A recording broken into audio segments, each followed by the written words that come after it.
are going to win this game here, Ben. Yeah, looks that way. Ricky spawns back bunker. He's going to need a miracle nade to put pressure on the hill. Finally, Complexity get the spawns they desire, but with 4 seconds left, unless some crazy moments happen, that is all going to be Mind Freak. 250 to 174, map number 1. And you know, you talk about the rotations of hills that we saw. First rotation, Mind Freak held the first hill, but did just great damage limitation, if you will, for the remainder of the first rotations, despite Complexity having a good ruins and a good bunker.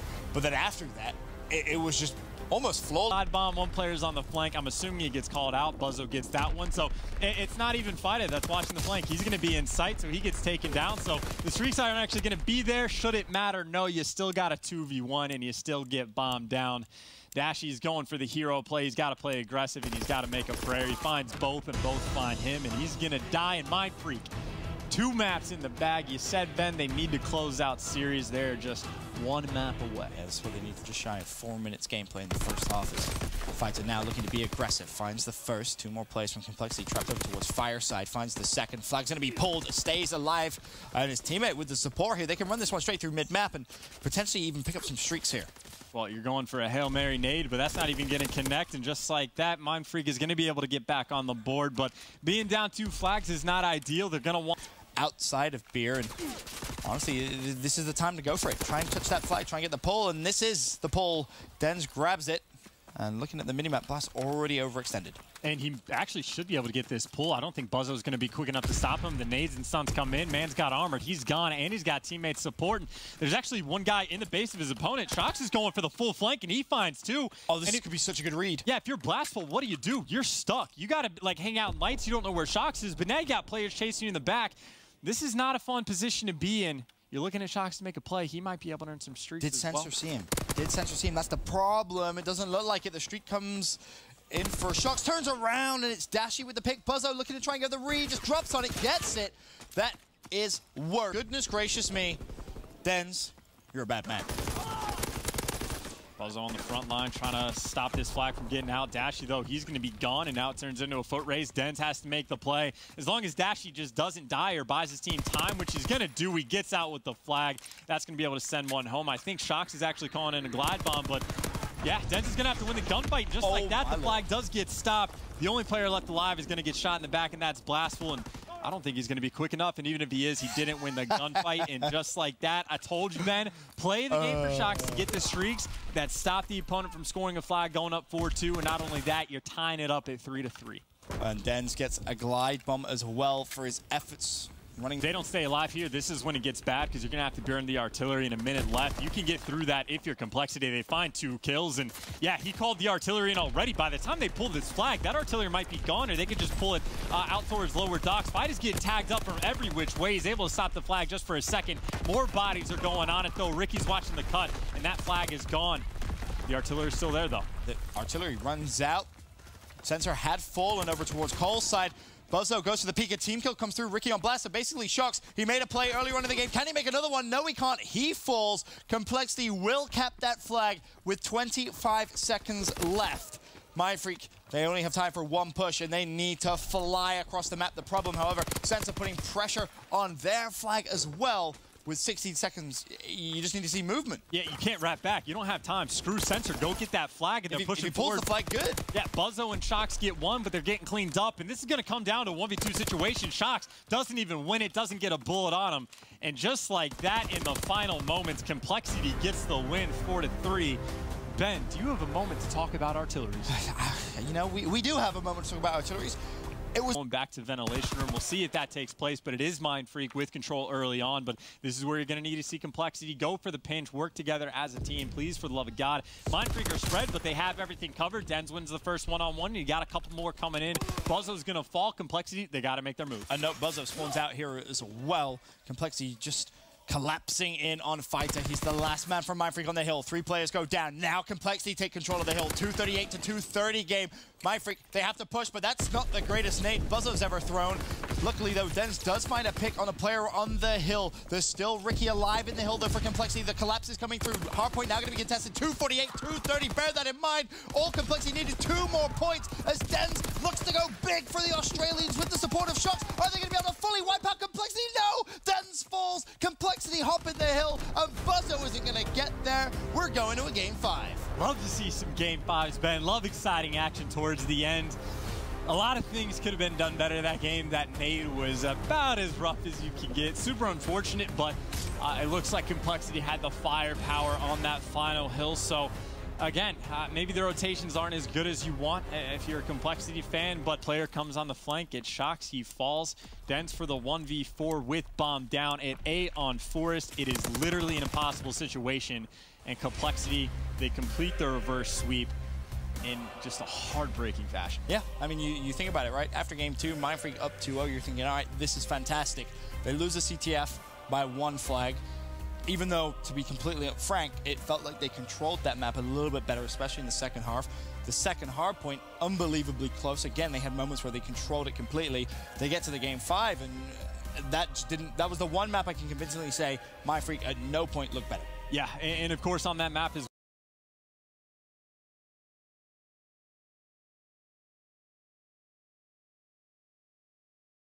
everybody playing really well on Unilad. Only 10 seconds needed as you go back to Statue.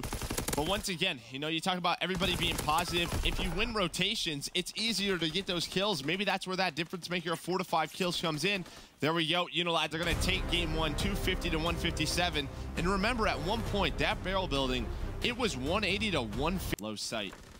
Well, they commit to it. Never mind. Switches or he goes down, but Damage is able to find 2. This makes it a 2v2. What is that? As well. And Wuskin, the last player again. And look, they know it. They know where he's playing. They're on both sides. Pressure on Wuskin. 1 versus 2. 20 seconds left. On it. Swifty's on it. Swifty's on. I think Damage just saw him as well. Damage just saw him. He just spotted him. And that's the ace and the map win for Tainted Minds. Damage with all 4 to close it out. Ludicrous stuff from him. We see Swifty watching mid-street with a sniper, and Damage takes the whole site by himself. That was sloppy from Unilad. Far push the flag is, it looks like they're thinking about getting Nimble involved in the action, but as Damage drops, what can Swiftazor and Swifty do? It's going to be just on Swifty to make a play. Just on Swifty. Does he check the corner? Sees him in the corner. There's the return. There's the 1 score. Now only down 1. Doesn't finish it. Just so annoying. And that's a game. Unilad, they're going to take a 2-1 lead. Besides, obviously, that little sneaky play that Swifty had, they've dominated. Everybody positive on Unilad. A very good CTF from them. There's the victory. Gets scary down the stretch, but able to close it out. We'll see if they can take all 3 respawns in this one, which seems to be the recipe for success for Unilad right now. If you're Unilad, you definitely don't want this to go to a Game 5, considering how that London Docks went. And I love looking at that Unilad team, and you see the guy talk. Is virtually impossible to win a hardpoint map. It is plus 31 right now for the side of Unilad. And what does that equal? That equals 8 kills, which equals a lot of streaks. 8 kill streaks on the side of the Unilad. Unilad handle the respawns and take the series 3-1. I think that final map show why there are many members, well, especially of the EU community. I think this is a team that has a chance to fight for top 4. And they continue to be in the conversation with just a blowout like that. I mean, think about it. Like, I know they're different maps. So we watched a team like Optic play Tainted Minds on St. Marie Hardpoint last night. The slaying wasn't that crazy. It was a very close game. It was like a 250-220 game. And then Unilad come out here to smoke them like that. There's a lot of talent.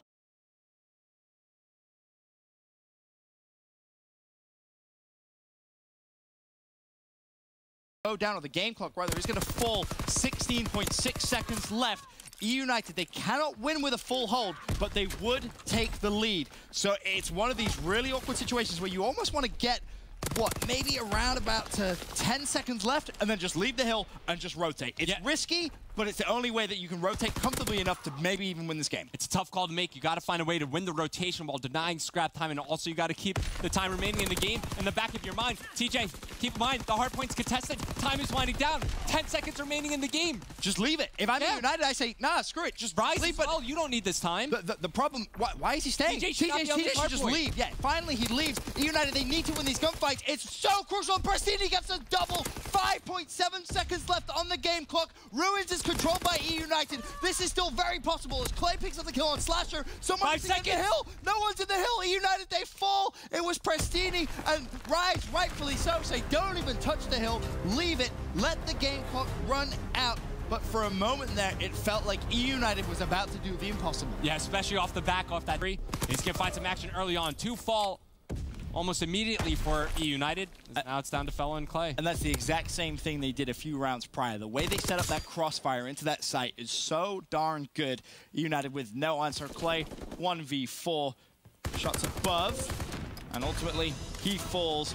Rise Nation just cakewalked it. 6-2. That was much they're tracking where the United players are. Clay's off spawn, Clay off spawn. They really are very good at it. Of course, they were a little worried that maybe someone snuck through, but wasn't the case. And they found themselves their first flag of the game. 1-0 lead. It's one of the reasons why Capture Flag is easily my favorite game mode. So many little in-depth things to keep track of. And in that moment, they knew that Clay was the first one to spawn up. And one of their players died by Clayster, so now they no longer know that the sneak was no longer available. But it's United. They respond with a quick flag cap of their own, looking to make it 2, getting the relay on. Clay's on a force read with the flag in his hands, make it 5. That's beautiful. That's such good awareness from Clay. So many times you see players just say, I'm just going to run away, I'm just going to run away, let me see if I can get the flag out. No, Clay turns, a couple of kills come through for E United. He just touched that flag and run.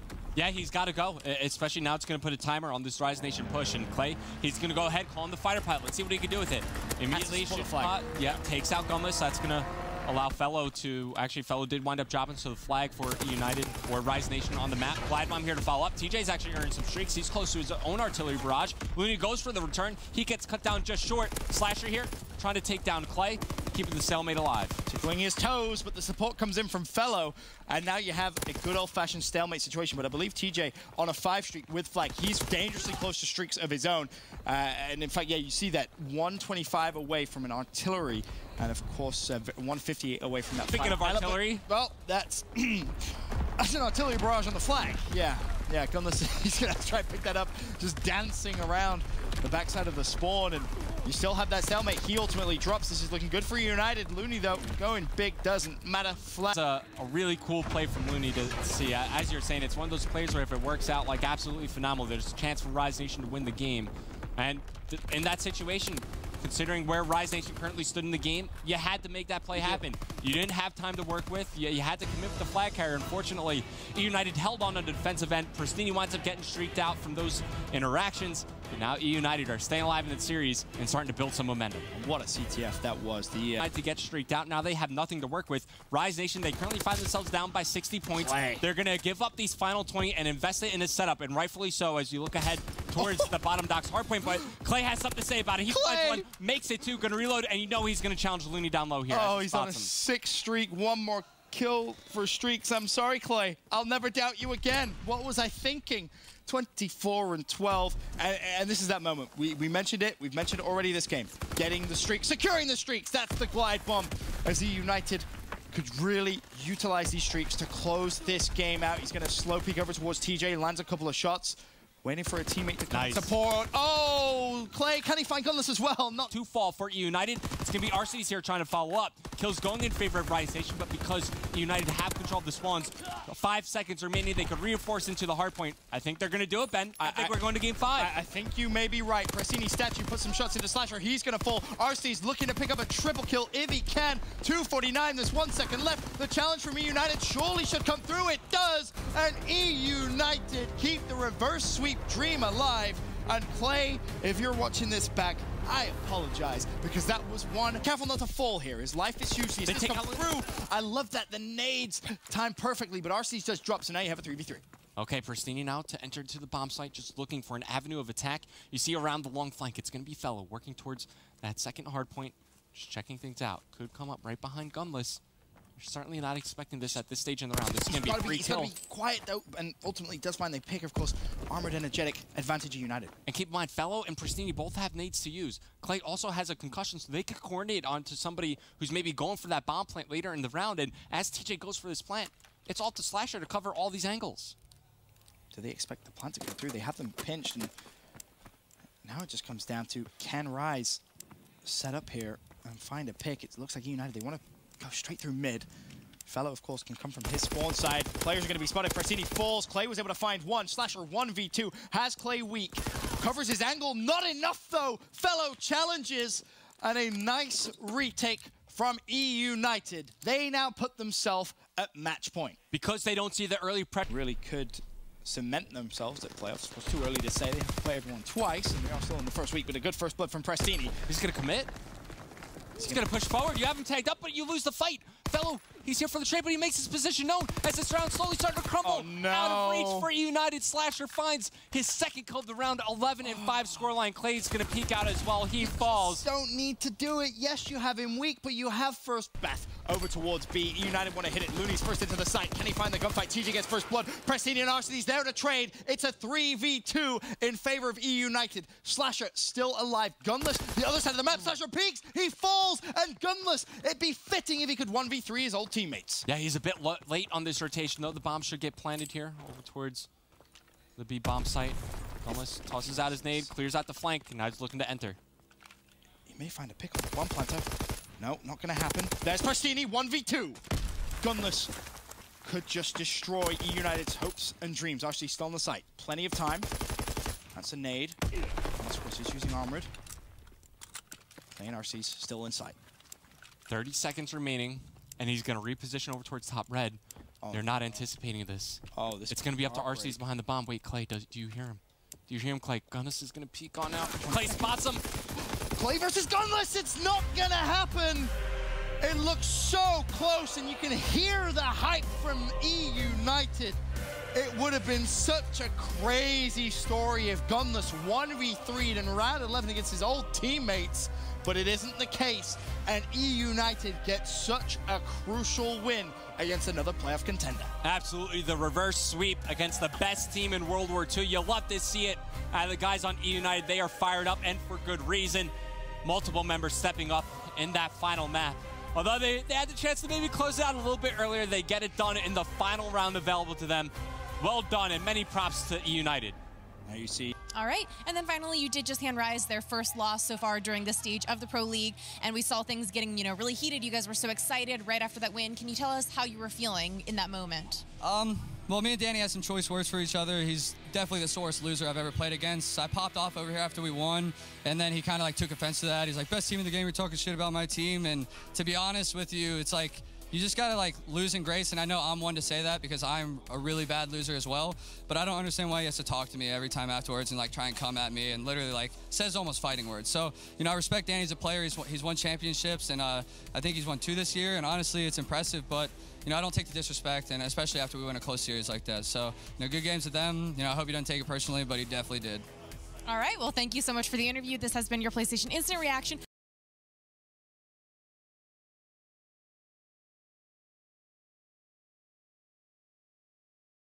2.4 KD.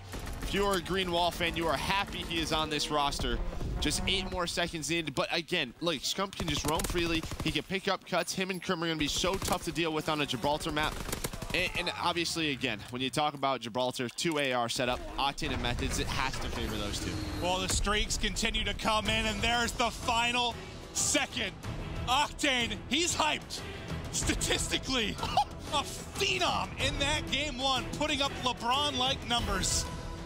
Unreal performance, man. Yeah, Unreal. I would love to know what he just said. But yeah, he was just dominating. What, 26 right, and 10? Can someone shoot back at me, please? Yeah, yeah. And we talked about formal leaving. Obviously, Scump does trade it. John now makes it a 3v3.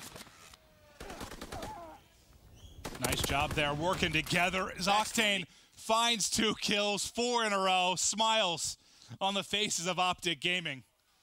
I think he gets 3 right here. Yeah, he does. Oh, I didn't realize he got the final one. I think it was 2 different players kind of baited for him there, and he was able to find the kills. But that's something we talked about with Octane and Respawn and Search for a long time.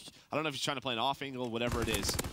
But Octane finds another one on a John. It's just the opening duels. The newcomers, Joe, have 19 kills. And that's what we talked about with the S&D. How these two can improve.